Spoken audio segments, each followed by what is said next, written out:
नमस्कार। आज की वीडियो में हम 10वीं कक्षा की हिंदी में संकलित पाठ मानवीय करुणा की दिव्य चमक, जिसके लेखक सर्वेश्वर दयाल सक्सेना जी हैं, इनके जीवन परिचय पर चर्चा कर रहे हैं।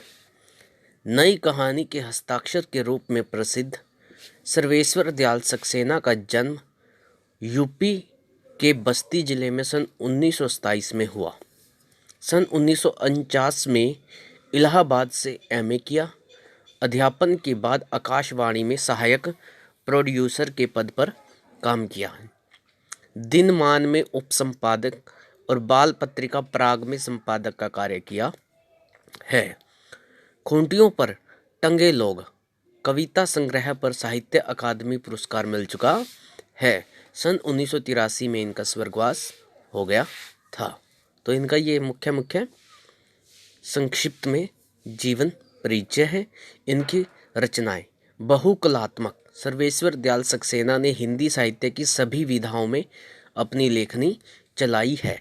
इसे बहुकलात्मक इसलिए बोला गया है क्योंकि इन्होंने गद्य विधा की अनेक विधाओं में काम किया है। नाटक, रिपोर्टाज, कहानी, निबंध, लेख, इस प्रकार से। और इसके अलावा इन्होंने कविताएं भी लिखी हैं, इसलिए इन्हें बहुकलात्मक कहा जाता है।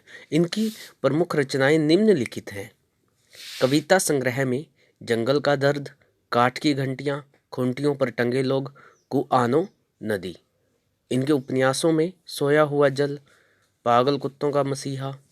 कहानी संग्रह में लड़ाई, नाटक बकरी, लेख संग्रह, चर्चे और चरखे। बाल साहित्य में लाख की नाक, बतूता का जूता, भों भों, खो खो।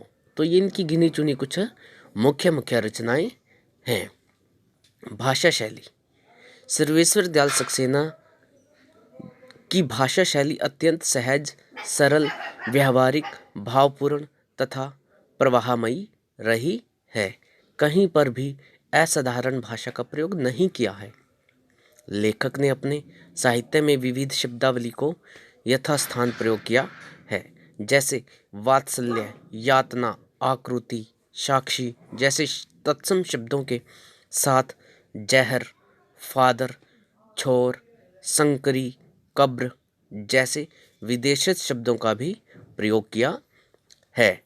मानवीय करुणा की दिव्य चमक में लेखक ने भावपूर्ण शैली को प्रधानता दी है। तो इस प्रकार इनकी ये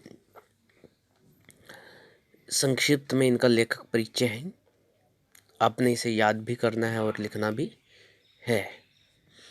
अगले वीडियो में हम अन्य कवि पर चर्चा करेंगे।